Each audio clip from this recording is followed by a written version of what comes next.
Vote చోరీ ఎలా జరిగింది, ఈ ఓట్ చోరీ ఎలా జరిగింది, జూబ్లీహిల్స్లో జరిగినటువంటి ఓట్ చోరీ ఏంటిది ఒకసారి డిస్కస్ చేద్దాం. రాహుల్ గాంధీ గారు దేశవ్యాప్తంగా ఈ ఓట్ చోర్ జరిగింది అని చెప్పేసి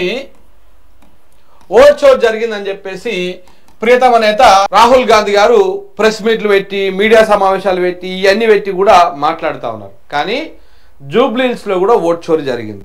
ఏ రకంగా జరిగింది, ఎట్లా జరిగింది మీకు చెప్పేటువంటి ప్రయత్నం చేస్తాం. ఒకసారి ఇక్కడ చూస్తే మన పత్రికలో ప్రధానమైనటువంటి వార్త కూడా ఇదే. జూబ్లీహిల్స్లో ఓట్ చోరీ, యూసఫ్ గూడాలో భారీగా నకిలీ ఓట్లు. ఒకే ఇంట్లో 43 మంది పేర్లతోటి ఓట్లు పెట్టిరంట. ఒకటే ఇంట్లో 43 మంది. ఎంత జాయింట్ ఫ్యామిలీ అయినా 43 మంది అయితే ఉండరు, ఉన్నా కానీ ఆడనే ఉండరు. 43 మంది పేరును ఇంటి నెంబర్ తోటి పెట్టిరంట.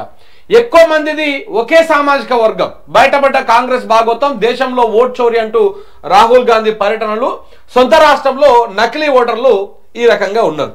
ఇప్పుడు రాహుల్ గాంధీ జూబ్లీహిల్స్కి వచ్చి ఓట్ చోరీ మీద ప్రచారం చేయాలి, ఓట్ చోరీ మీద ర్యాలీలు చేయాలి. రాహుల్ గాంధీ గారు జూబ్లీహిల్స్కి వచ్చి ఓట్ చోరీ ఎట్లా జరిగిందో ర్యాలీలు చేసి ప్రచారం చేస్తే అప్పుడు రాహుల్ గాంధీ నిబద్ధతని, ఓహో రాహుల్ గాంధీ కొట్లాడేది బీజేపీ మీదనో ఇంకేదేని మీదనో కాదు, ఎన్నికల కమిషన్ చేస్తున్నటువంటి తప్పుల మీద, ఎన్నికల కమిషన్ మీద నిజంగా కొట్లాడుతున్నాడు అని చెప్పేసి అనుకోవాలంటే ఇప్పుడు రాహుల్ గాంధీ గారు జూబ్లీహిల్స్లోని యూసఫ్ గూడాకు వచ్చి అయ్యా ఇక్కడ ఓట్ చోరీ జరిగింది, ఇది కంప్లీట్గా ఎన్నికల కమిషను కేంద్ర ప్రభుత్వము కుమ్మక్కయ్యి ఇలా చేస్తుంది అని చెప్పేసి మాట్లాడాల్సి ఉంటుంది. మాట్లాడతాడా? మాట్లాడు. ఎందుకంటే సొంత రాష్ట్రం, కాంగ్రెస్ పార్టీ, కాంగ్రెస్ ప్రభుత్వం ఉన్నటువంటి రాష్ట్రం తెలంగాణ రాష్ట్రం. ఇక్కడ మనం మాట్లాడరు. నేను గతంలో కూడా ఓట్ చోరీ గురించి బయట పెట్టినప్పుడు ఆ రోజు కూడా మాట్లాడినా.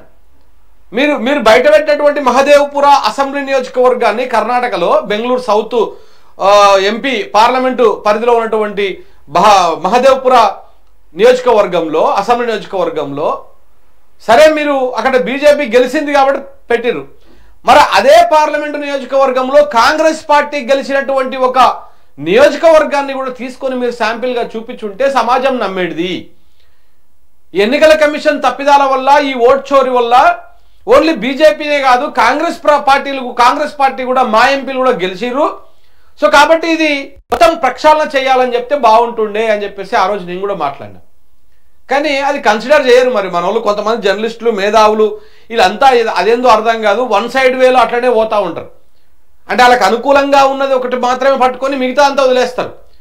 ఇప్పుడు ఇలాంటి దొంగ ఓట్లు, ఇలాంటి ఓట్ చోరీ ఓన్లీ బీజేపీ గెలిచినటువంటి ప్లేస్లోనే, లేకపోతే మిగతా పార్టీలు గెలిచినటువంటి ప్లేస్లోనే జరుగుతున్నాయా, లేకపోతే అన్ని రాజకీయ పార్టీలు గెలిచిన చోట ఇలాంటి నకిలీ ఓట్లు, ఇలాంటి ఓట్ చోర్లు కానీ ఇట్లాంటి వ్యవహారం అంతా కూడా ఒకరికే 4-5 బూతులలో ఓట్లు ఉండడము, ఇవన్నీ ఒక్క నియోజకవర్గంలోనే జరుగుతూ ఉన్నాయి. ఆ బీజేపీ గెలిచిన నియోజకవర్గాల్లోనే, కాంగ్రెస్ గెలిచినటువంటి నియోజకవర్గాల్లో జరగడం లేదా?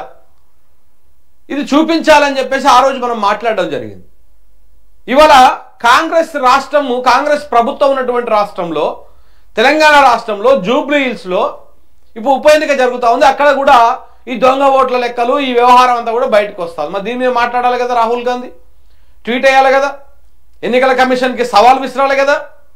ఇట్లా దొంగ ఓట్లు ఉన్నాయి, అక్కడ ఎన్నికలు పెడతా ఉన్నారు, అక్కడ ఎవడు గెలిచినా ఎవడు ఓడిపోయినా ఆ దొంగ ఓట్ల వల్లనే, ఈ ఓట్ చోరీ వల్లనే అక్కడ ఫలితాలు అటు ఇటు మారేటువంటి అవకాశం ఉంది అని చెప్పాలి కదా. చెప్తారా? చూడాలి మరి, చెప్తారా? చెప్పేటువంటి అవకాశం లేదు. చూడండి, ఇక్కడ చాలా విచిత్రమైనటువంటి పరిస్థితి ఉంటుంది. జూబ్లీహిల్స్ నియోజకవర్గాన్ని ఓట్ చోరీ షేక్ చేస్తూ ఉంది. ఒకే పోలింగ్ బూత్లో ఒకే ఇంటి నెంబర్ పైన 43 మందికి ఓట్లు ఉండడం సంచలనంగా మారింది. ఒక్క బూత్లోనే ఇన్ని ఫేక్ ఓటర్లు బయట పెడితే నియోజకవర్గ వ్యాప్తంగా ఎన్ని నకిలీ ఓట్లు ఉన్నాయన్న అనుమానాలు కలుగుతున్నాయి. వీళ్ళలో ఎక్కువగా ఒకే సామాజిక వర్గానికి చెందిన పేరుతో ఉండటంతో కాంగ్రెస్ పై మరింత అనుమానాలకు తావిస్తోంది. ఓవైపు దేశంలో ఓట్ చోరీ అంటూ పర్యటనలు చేస్తున్న రాహుల్ గాంధీకి సొంత పార్టీ అధికారంలో ఉన్న రాష్ట్రంలో జరుగుతున్నటువంటి ఓటు చోరీ ఎందుకు కనిపించడం లేదన్న ప్రశ్నలు కూడా కలుగుతున్నాయి. ఇట్లా వస్తాయి. వీటికి రాహుల్ గాంధీకి చెవులు వినపడవు, కళ్ళు కనపడవు, ఖతం, బై బై, గుడ్ బై అని చెప్పేసి వెళ్ళిపోతాడు. ఉన్నాడు, ఇవన్నీ ఏవి కనపడవు పాపం ఆయనకు. అదే వేరే పార్టీలకు సంబంధించిన అవి మాట్లాడతాడు. సో కాబట్టి ఇట్లా మీకు కొన్ని ఫోటోలు కూడా చూపిస్తా. ఇక్కడ చూడండి, వీళ్ళు కూడా రాశారు. కాంగ్రెస్ ఓట్ చోరీ, ఒకే ఇంట్లో 43 ఓట్లు. జూబ్లీహిల్స్ లో వెలుగులోకి. యూసఫ్గూడలో 246వ బూత్లో బట్టబయలు. ఆ 43 మందిలో 41 మంది అక్కడ ఉండరట. తాజా ఓటర్ జాబితాలో భారీగా బోగస్ ఓట్లు, వేల సంఖ్యల్లో ఫేక్ ఓట్లు ఉన్నట్టు అనుమానాలు. నవీన్ అనుచరుల చిరునామాలతోనే ఎక్కువగా ఉన్నాయి. ఈ ఫేక్ ఓట్లన్నీ కూడా నవీన్ యాదవ్కు సంబంధించినటువంటి అనుచరుల చిరునామాలు, వాళ్ళ అడ్రస్లతోటే ఉన్నాయంట. ఇవన్నీ కూడా ఎక్కువ. బీఆర్ఎస్ నేతల ఆరోపణలు, క్షేత్రస్థాయి పరిశీలనలు. ఓ రౌడీ షీటర్ ఇంట్లో 49 ఓట్లు ఉన్నట్టు వెల్లడి. మరో అపార్ట్మెంట్లో 41 దొంగ ఓట్లున్నట్టు గుర్తింపు. కాంగ్రెస్ నాయకుల కనసన్నల్లోనే వ్యవహారం అంతా. ఇటీవల కార్డులను పంపిణీ చేసిన కాంగ్రెస్ అభ్యర్థి. మేబీ దొంగ ఓట్లకు సంబంధించినటువంటి వ్యవహారంలో వాళ్ళకి ఆ కార్డులు వంచిరేం. ఇవి మన వంచిన కాంగ్రెస్ అభ్యర్థి. క్రిమినల్ కేసులు నమోదు చేసిన ఎన్నికల అధికారులు ఏం చేస్తారండి వీళ్ళు?